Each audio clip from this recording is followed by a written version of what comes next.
Assalamualaikum warahmatullahi wabarakatuh. Nama saya Agam Sulaiman Ismaya, NPM 06 2019 10720. Untuk pertemuan kali ini saya akan membahas tentang atau mempresentasikan tentang pengerjaan saya untuk soal praktikum dari pertemuan ke-1 untuk modul 1 dan modul 2. Untuk nomor 1, sebutkan susunan fungsi setiap warna dari kabel string dan crossover beserta dengan fungsi dan warna kabel tersebut. Fungsi dan warna kabel. Oke, jadi di sini kan fungsi kabel string dan crossover. Fungsi dari kabel string dan crossover sendiri berbeda. Nah, kabel string itu menghubungkan dua device yang berbeda, sedangkan crossover menghubungkan dua device yang sama. Contoh yang berbeda seperti dari kabel string itu dari komputer ke router, dari komputer ke hub atau switch seperti itu. Dan untuk yang crossover, untuk penghubungan device yang sama, contohnya komputer ke komputer, peer to peer, lalu untuk ke router seperti itu. Router ke router, switch ke switch seperti itu. Nah, untuk warna kabelnya sendiri, kabel string dua ujungnya sama, yaitu putih oranye, putih hijau biru, putih biru hijau, putih coklat coklat. Untuk crossover, satu ujungnya berbeda dengan ujung yang lain. Ujungnya sama seperti string tadi untuk yang ujung pertama, yaitu putih oranye, putih hijau biru, putih biru hijau, putih coklat coklat. Dan untuk yang ujung kabel yang kedua, putih hijau hijau, putih oranye biru, putih biru oranye, putih coklat coklat. Nah, untuk yang warna-warnanya sendiri seperti oranye, putih oranye, putih hijau itu untuk menghantarkan paket data lewat kabel. Lalu untuk putih biru itu untuk menghantarkan paket suara, dan untuk putih coklat itu untuk menghantarkan tegangan DC.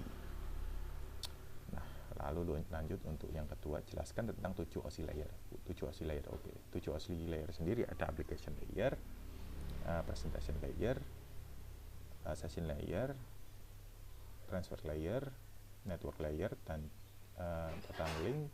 Dan yang terakhir adalah physical. Itu urutan dari yang ke-7 sendiri, atau dari yang teratas sampai yang ke bawah ke physical layer ya. Kita bahas dari yang paling awal. Application layer itu di mana terjadinya suatu interaksi antara pengguna dengan aplikasi yang bekerja menggunakan fungsionalitas sebuah jaringan. Jadi penggunaan DHCP server itu sebagai aplikasi itu termasuk HTTP, FTP itu termasuk application layer. Lalu presentation layer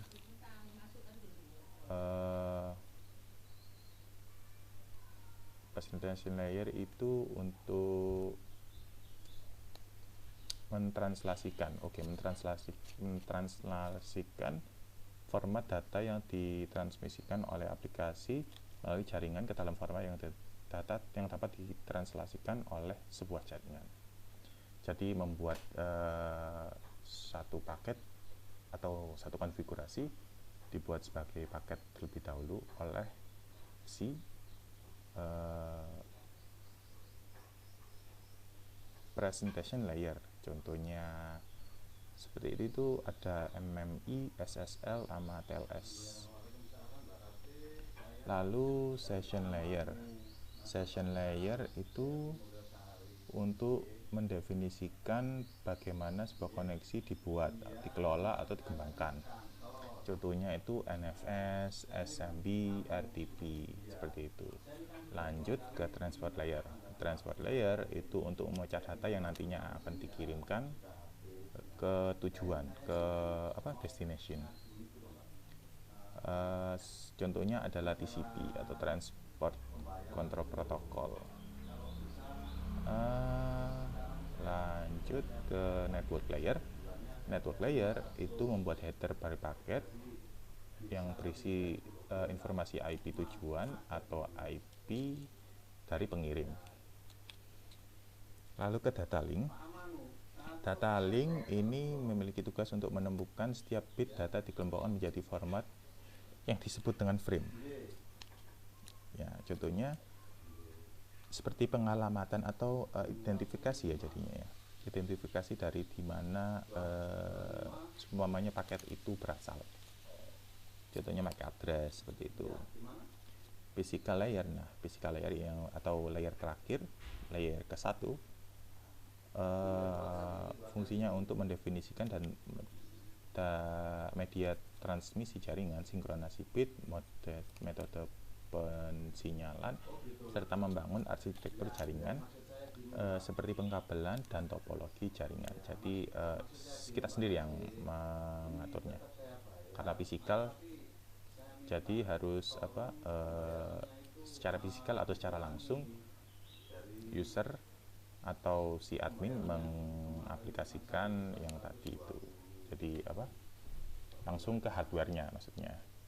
Lalu nomor 3, lanjut. Jelaskan kegunaan kabel string dan crossover. Nah, kabel string dan crossover tadi sudah saya jelaskan ya. Untuk kabel string sendiri itu digunakan ke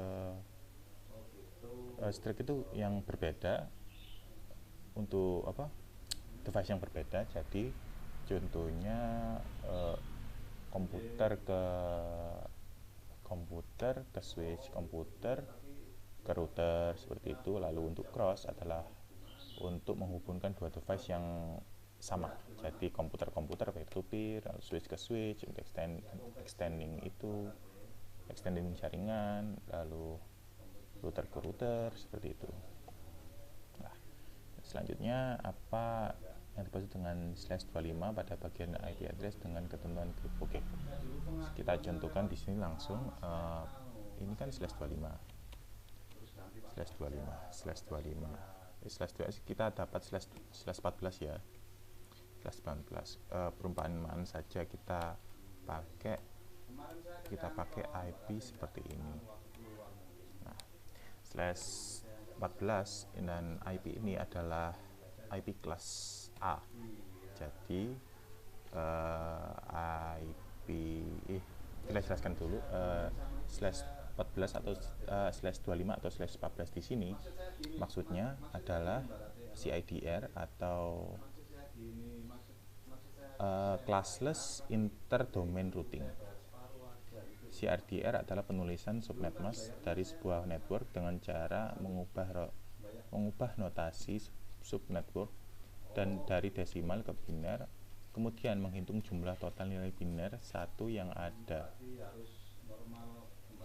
Jadi seumpamanya ini semua dibinarkan untuk penggunaan penggunaan subnetting, intinya seperti itu. Lalu kita coba saja untuk /14 ini, subnetnya ya, seperti ini. 252 ya, 252 00. Lalu kita lihat untuk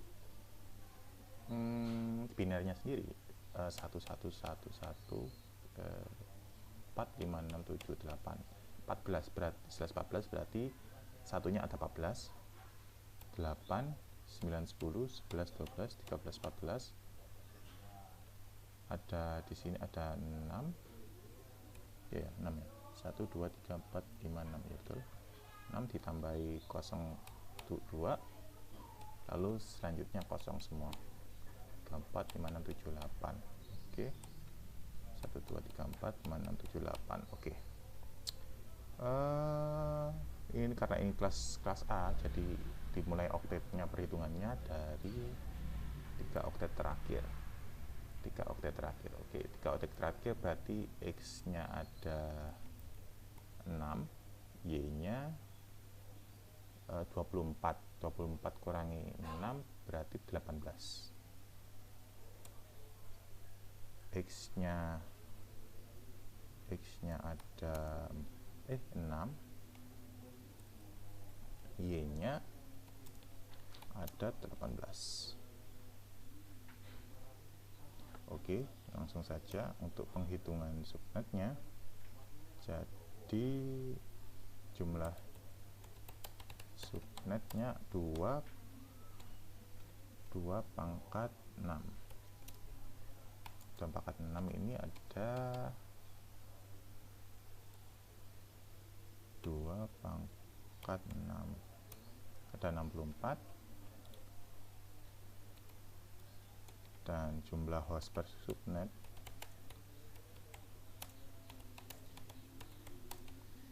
itu 2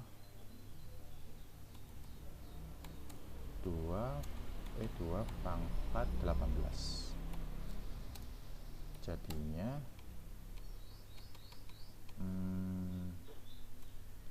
2 pangkat 18 ada 262, terus dikurangi 2 ya, jangan lupa dikurangi 2, jadi ada 262 142, 142. Nah, seperti itu. 2 host subnet. Sebentar. Oke. Mana tadi? Nah, ini jadi blok subnetnya kan total ada 25.6, dikurangi dari yang terakhirnya ada 252,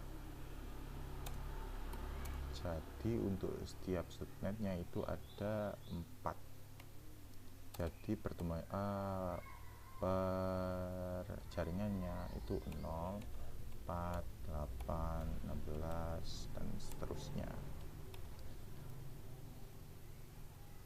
seperti itu. Untuk lanjut lagi, jadi nomor berapa sekarang? Nomor 6. Untuk nomor 6 saya dapat grup 2. Grup 2 jelaskan topologi bus. Nah, topologi bus itu topologi yang lurus ya. Topologi bus menggunakan kabel pusat yang merupakan media utama dari jaringan. Terminal-terminal yang ada membangun jaringan dihubungkan dengan kabel yang utama merupakan inti dari jaringan. Jadi untuk kabel bus sendiri itu lurus desainnya. Untuk setiap jaringan ada di sepanjangnya kabel-kabelnya. Contohnya itu warnet, itu biasanya menggunakan topologi bus. Untuk keuntungannya sendiri, jarak LAN tidak terbatas, kecepatan pengiriman tinggi, tidak diperlukan pengendali pusat, jumlah perangkat dapat diubah tanpa mengganggu yang lain, dan juga kemampuan pengembangannya tinggi, jadi bisa diubah-ubah. Untuk kerugiannya atau kerugian dari topologi bus sendiri, tingkat traffic tinggi.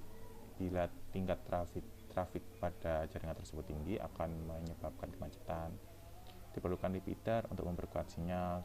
Operasional jaringan LAN tergantung tiap perangkat, lalu keamanan dan data kurang terjamin. Lanjut ke nomor 7. Nomor 7 ini set IP-nya kita 128.25.00. 128, lanjut ke bawahnya ya. 128.25.00/21. Oke, /21 sendiri itu ada subnetnya 255.248. Oke. Jadi untuk biar gak lama ya. Sebentar. Sini sudah saya kerjakan.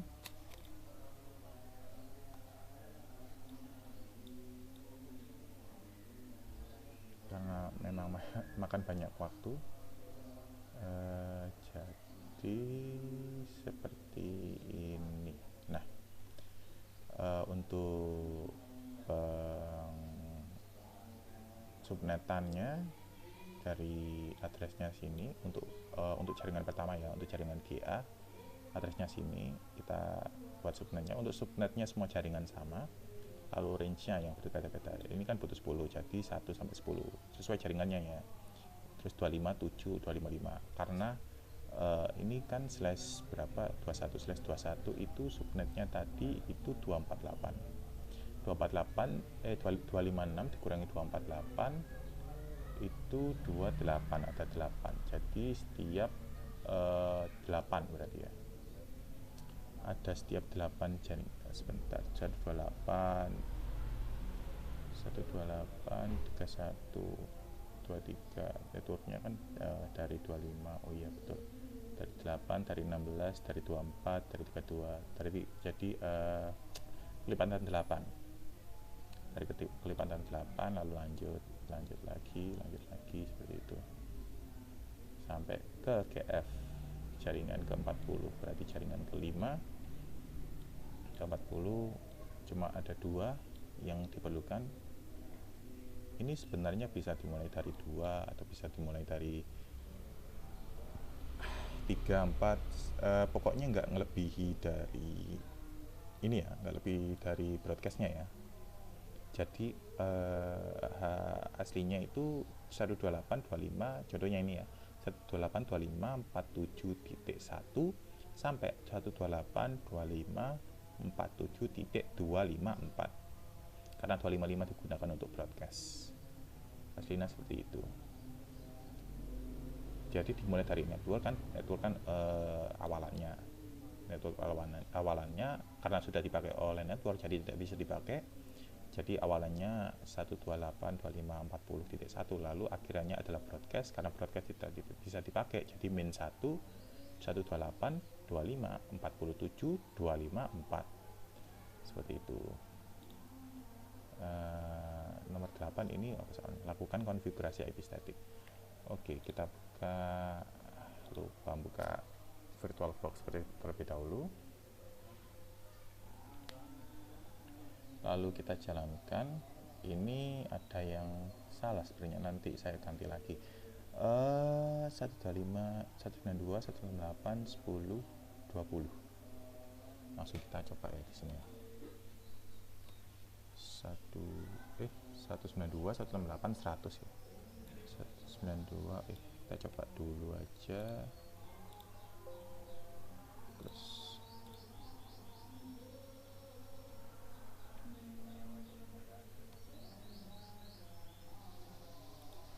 berapa tadi? 192, 168, 100. 192, 168, 100, lalu 3 npm terakhir saya 07220, jadi 220/21 ini kan kelas B ya. /21 itu berapa? /21 itu subnetnya 240. Sekalian untuk nunggu VirtualBox-nya ya. 240 berarti sebentar, 111 dulu aja. 11 12 3 4 5 6 7 8 1 2 3 4 5 6 7 8 21, berarti ini udah 16 ditambah 4 ditambah 5 1 2 3 4 5, lalu sisanya 0 2 ke 1 lagi 2 ke 4 5 6 7 8.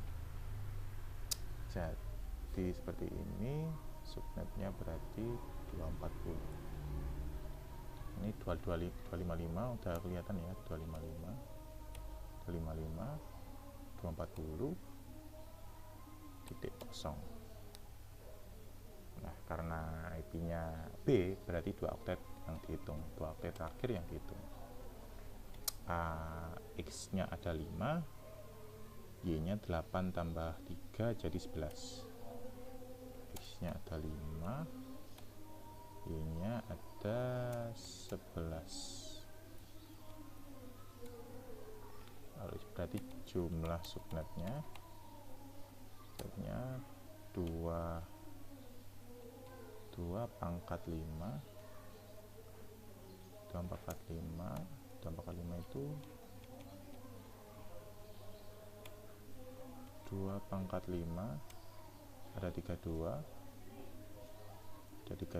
lalu jumlah host per subnet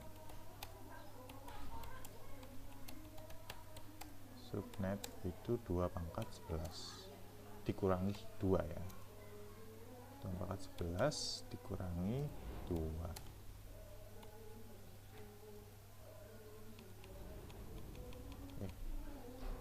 2 pangkat 11 dikurangi 2, 2046.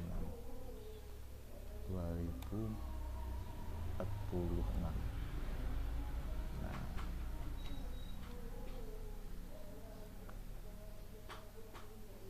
jadi seperti itu.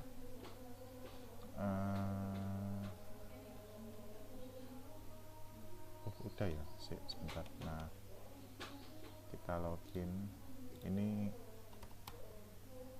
GAM 113.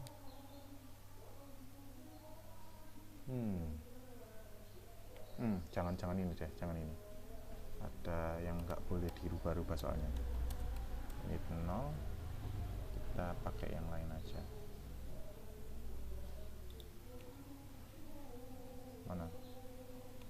Ini. Kita pakai ini aja.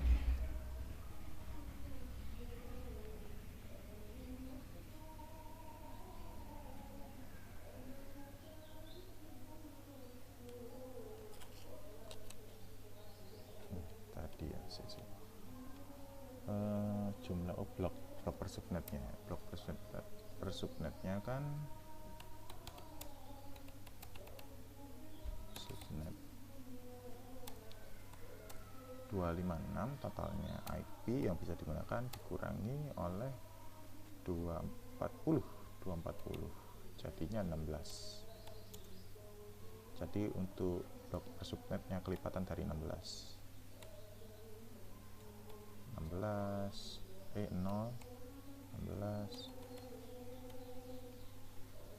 32 lalu 448 seperti itu dan seterusnya. Jadi kalau sebelumnya jaringan pertama itu networknya 192.168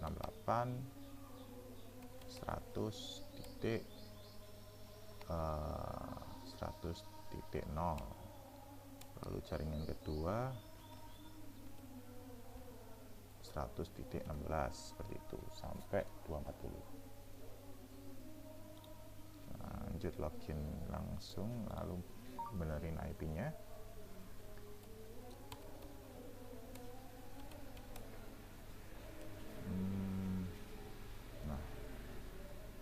Kita ke sudo terlebih dahulu.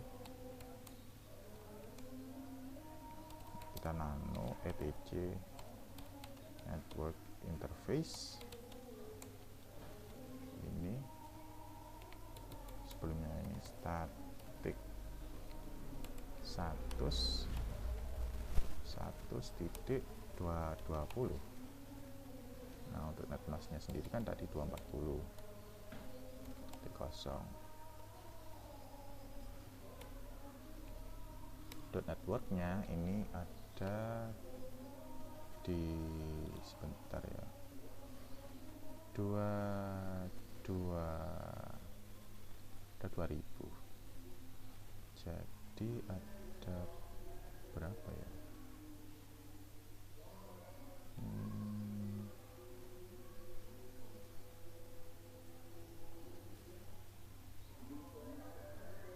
200 ada di 9. Sebentar, 16 pangkat berapa ya? 16 pangkat 5 mungkin. 16 pangkat 5, 16 kali 5 sih. Coba jangan di sini. Kan 220 ya, 100 ya, 100. Jadi yang dilihat itu 100-nya itu 16 pangkat 5 bukan 16 kali 5 16 kali 5 80 16 kali 6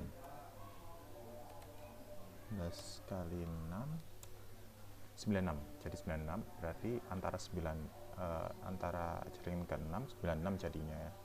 96 16 kali 7 112 ya, berarti mulai dari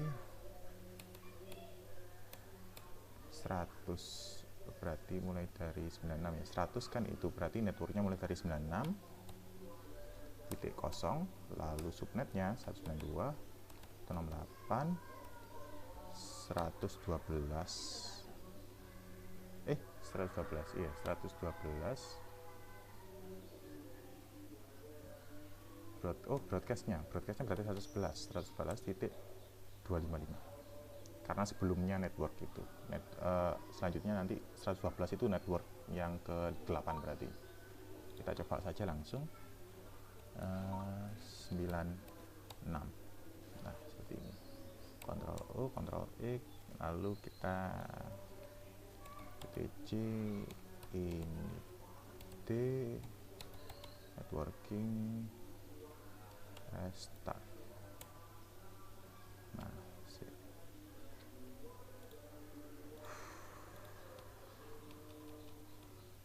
oh ya masih ngerekam.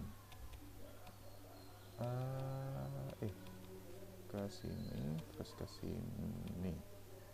Nah lalu kita if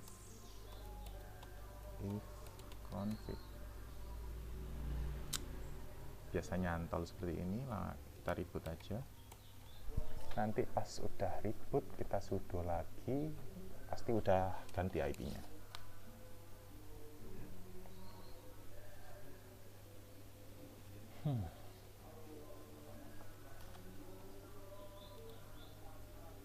Karena kebanyakan itu apa ya, Ubuntu suka nyantol IP-nya, udah dirubah ke DHCP, udah dirubah ke ke statik gitu masih nyantol aja IP-nya. Entah kenapa, mungkin emang karena versi lawas.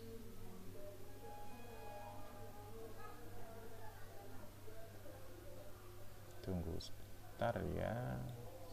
Nah kita masuk sebagai user, sudo min i, lalu kita if config. Nah sudah kan, nah betul kan 111 seperti yang kita di sini. Nah 100 networknya 96.0, lalu broadcastnya itu 111.255. Nah betul kan. Oke, itu saja yang bisa saya presentasikan untuk soal praktikum pertemuan 1. Mohon maaf bila ada kesalahan kata dan perbuatan dalam video ini. Wassalamualaikum warahmatullahi wabarakatuh.